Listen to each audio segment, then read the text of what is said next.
Agora eu vou falar com o ex-embaixador do Brasil na Ucrânia, Renato Marques, que está aqui com a gente, né? O Marcelo Torres volta para essa conversa, para a gente seguir. Já pode colocar o Renato, que vai nos atualizar, né? Como é que está, neste momento aí, essa preocupação, de uma maneira geral, com o que está acontecendo na Ucrânia, embaixador? Muito obrigado por receber nosso convite. Boa tarde, bem-vindo ao SBT Notícias. Boa tarde, é um prazer estar aqui com vocês.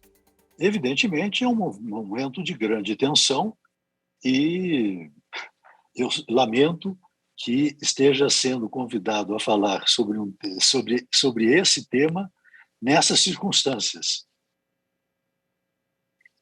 Pois é, as circunstâncias são realmente graves, como o senhor colocou agora, diplomata. O senhor acha que a Ucrânia esperaria do Brasil, por exemplo, uma atuação diferente do que o país vem tendo até agora? Olha, eu acho que nesse momento a Ucrânia está mais preocupada, sem nenhum desmérito para o Brasil, com a reação dos países, das outras grandes potências aliadas, como, por exemplo, os Estados Unidos e os países europeus, que juntos, por sinal, integram a OTAN. Evidentemente, eu não acredito que da parte deles vá ocorrer alguma participação direta em território ucraniano. O que estão fazendo, e foi visto hoje claramente em todos os noticiários, os americanos enviando helicópteros para os países bálticos, Lituânia, para a proteção de Lituânia, Estônia, Letônia e Polônia, e isso já tinha sido precedido por um movimento no sentido de reforçar também a presença militar na Romênia e creio que também na Bulgária. Enfim, o arco de atuação da OTAN é tecnicamente esse. Uma participação da OTAN dentro da Ucrânia me parece estar totalmente descartada. Como, aliás, já que estamos nesse tema, estaria, em princípio, descartada o próprio ingresso da Ucrânia na OTAN, pelo simples fato de que, mesmo no passado, quando não havia ainda tido anexada a Península da Crimeia, ela já tinha na Crimeia bases de países estrangeiros. No caso, a base naval, sobretudo a base naval de Sebastopol da Rússia, que é o grande centro de operação da Marinha Russa no Mediterrâneo, como suporte, por exemplo, a regimes como o do Assad na Síria. Então, enfim, essa é a base que é a ponta de lança russa na área do Mediterrâneo. E isso só por si, já desqualificaria a Ucrânia como candidato potencial a ingresso na OTAN. Da mesma forma, a partir de 2014, quando foram estabelecidas a presença, quando os separatistas tomaram o poder em Lugansk, ou pelo menos parte de Lugansk e Donetsk, isso também, a partir daí, a Ucrânia e a Rússia desenvolveram algo que poderíamos chamar de uma guerra por procuração, uma vez que não havia um embate direto com a Rússia, mas havia forças em terra que, obviamente, estavam a serviço da Rússia. O que também seria um outro elemento que desaconselharia, digamos, a OTAN a admitir a Ucrânia como membro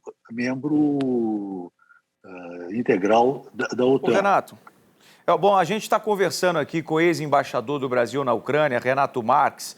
Enquanto isso, a gente tem imagens ao vivo. Neste momento, são imagens que chegam direto de Kiev, essa aí que é uma praça, talvez um dos pontos mais importantes da cidade. Ó, a gente percebe ali tudo deserto, ó. Não há sequer uma pessoa. Em casos como este, o embaixador, o país está sob lei marcial, ou seja, as leis militares, né, sobrepõem às outras leis. Como normalmente, num período tão tenso de guerra como agora, o governo do país reage? Por exemplo, vê uma praça importante do centro de Kiev completamente vazia, era uma imagem de se esperar? Bom, eu creio que é o contrário, que isso atende aos apelos do presidente Zelensky para que as pessoas fiquem em casa. O que não está acontecendo, porque, como você viu também por imagens hoje de manhã, metade da população, estou fazendo um exagero, mas uma parcela significativa da população estava em seus carros se dirigindo para, provavelmente, uma saída na direção ocidental, em direção a Lviv, que fica no ocidente da Ucrânia, ou até mesmo em direção à Polônia, o que antecipa uma possível massa de refugiados que será bastante complicada nessa região, nessa fronteira, e com possível deslocamento para outros países europeus a partir dali. Então, eu creio que esse vazio da Maidan, que é a Praça da Independência, no centro, eu não tenho a visão aqui, mas, enfim, suponho que estejam falando disso, é, ao contrário, o resultado dos pedidos do presidente para que a população fique em casa. Só ressaltando que essa imagem que a gente vê aí, aliás, uma imagem belíssima da Praça da Independência, é uma imagem ao vivo e agora na Ucrânia são 6h20 da tarde, ou seja, era um horário em que, num dia normal, sem guerra, provavelmente essa praça estaria cheia. Professor, explica para o nosso público qual é a falta que essa região separatista vai fazer para a Ucrânia em termos econômicos no futuro, caso a guerra pare por aí, caso apenas essa região fique conectada à Rússia. Ok, nessa hipótese que você mencionou, o que aconteceria? E essa hipótese me parece frágil no sentido de que eu não creio que ela se esgote na ocupação limitada, restrita a Lugansk e Donetsk, que inclusive neste momento, quer dizer, até anteontem, não era de ocupação integral pelas tropas dos separatistas. Evidentemente que há uma campanha no sentido de ampliar essa área separada do território da Ucrânia, na hipótese de que a invasão se restrinja a isso. E aí já tem dois problemas principais. Um é que uma boa parte a Ucrânia é um dos maiores produtores mundiais, um dos 10 maiores produtores mundiais de produtos siderúrgicos. Essa indústria está instalada nessa região. Da mesma forma, as minas de carvão da Ucrânia, que são importantes para o processo siderúrgico, também se encontram localizadas nessa região. Então, só isso já seria um baque importante no funcionamento da economia da Ucrânia. Além disso, houve, segundo relatos do que eu vi no noticiário, ingresso de tropas russas pelos portos de Mariupol e Odessa. Mariupol está no Mar de Azov, que através do Estreito de Kerch faz uma conexão com o Mar Negro.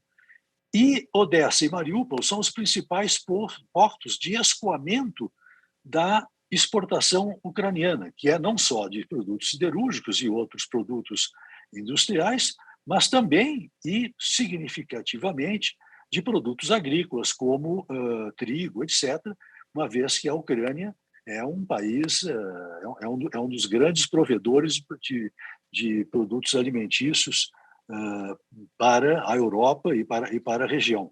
Então, enfim, o que vier a acontecer nesta área, mesmo que a campanha se restrinja a ela, se incorporar áreas crescentes, onde estão